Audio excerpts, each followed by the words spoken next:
the main things in terms of ankle injuries, certainly in football and in many other sports, is that the most common area that gets injured is the lateral complex, whether it be what we call the anterior talofibular ligament, or the retinaculum or the capsule. And the idea of something like using a strap-in, or in this case the Empowerband, is to try and reinforce that support. And this fortunately can be, it comes as a standard support structure, but it also can be loaded in terms of the tension depending on where the individual wants to apply that extra force. Most of the players who play at weekends obviously don't have access to physios, and so strapping their ankle is very difficult. Something like this is very easy in the fact that it can just slip on and velcro on, and also obviously you can load it according to the type of each Empowerband that you've got. In terms of costs, I reckon it's about £3 per session per game to strap an ankle. So over a 3-month period, that would be about £120, which is probably about 5 times the cost of what one of these is. So it works out from a financial point of view to be an advantage over the old traditional strapping. One of the conventional things with ankle injuries is normally to take them up using zinc oxide tape and EAB. This is quite a complicated procedure in terms of the fact that you need somebody else to apply it. Most of the research suggests that the actual physical strength within the tape is lost within the first 10 minutes of playing. So obviously in a very short space of time, 50% of that strength is gone. So you're then relying on the proprioceptive effects of the tape. The beauty of using the Empowerband is that A, you can put it on yourself. Secondly, you can adjust it to as tight as you want it, or as loose as you want it. During the game, during warm-ups, you might want to readjust it because it's too tight, too slack. You can do that yourself without having to take your sock off, getting the physio to reapply it. And in many cases, a lot of players don't have access to physios and have to try and do it themselves, in the sitting position, which obviously is very disadvantageous in terms of putting it on. So in terms of application-wise, there are lots of positives in terms of using this as opposed to the normal conventional zinc oxide tape. There seems to be lots of good applications. One of the biggest problems in terms of all the orthoses that are out there in terms of ankle support and so on, they're quite complicated, they're quite bulky, obviously expensive as well. And this one ticked the box in the fact that it's lightweight, it gives a persona of matching with the colours of the boot, which is important to some of the younger players.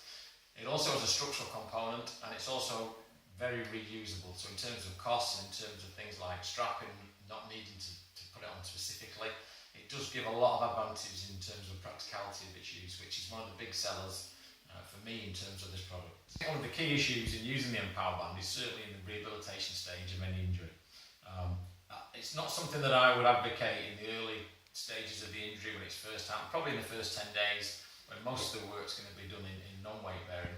As soon as we start to put some partial weight bearing and full weight bearing work, this type of structure, as we would do with an ordinary patient and strapping, will help to give them that proprioceptive compression, and it gives them that reinforced support. Depending on what type of rehabilitation you'll do, if you say go in the pool, to go in water doesn't allow you to put a strapping on. But if you want to go in water and do some aqua jogging or do some functional work using flippers, then something like an Empowerband will give that lateral complex, that reinforcement for the patient. So again, it's something I would use in that area where it assists in a water-based rehabilitation program. Once we start to become weight-bearing in the gym, certainly when we're using balance boards and trampettes, isokinetic work, again, it's something that I would use a lot in terms of putting over the training shoe just to give that extra support. The players can adjust it themselves to the right tension rather than saying, well, the strapping's too tight, I need to take it off. It's just a matter of them readjusting the Velcro to make it to their tension they want. So it's very player specific, and yet at the same time it gives it proprioceptive support during that phase of rehabilitation. And it's one of those situations where I might need a specific product to assist them in their rehabilitation. Instead of just using conventional tape and just wrapping it on every time, I can then get this product sent to me specific to the player in terms of size, in terms of injury loading, in terms of pressure it can apply. That's obviously done by the individual themselves.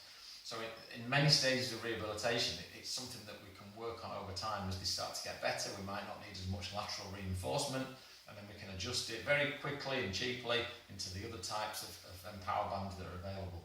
So it's something that I would certainly use in rehabilitation of an ankle, and I think it's very player friendly, and that's very, very important. A lot of players will take on orthotics, or they'll take on braces, and they'll use them for a week, they don't like them, they're very uncomfortable, and then they just put them in the cupboard and then never see them again. I think with something like this, it's cheap, it's easy to use, it can be washable, they can reuse it, fits over the normal footwear, fits into the context of the boot, and so it's very, very player friendly, which is massive. If the players don't wear it, they don't like it, it'll just end up in the cupboard. So that's one of the reasons why I think it's a really good product in terms of where it is.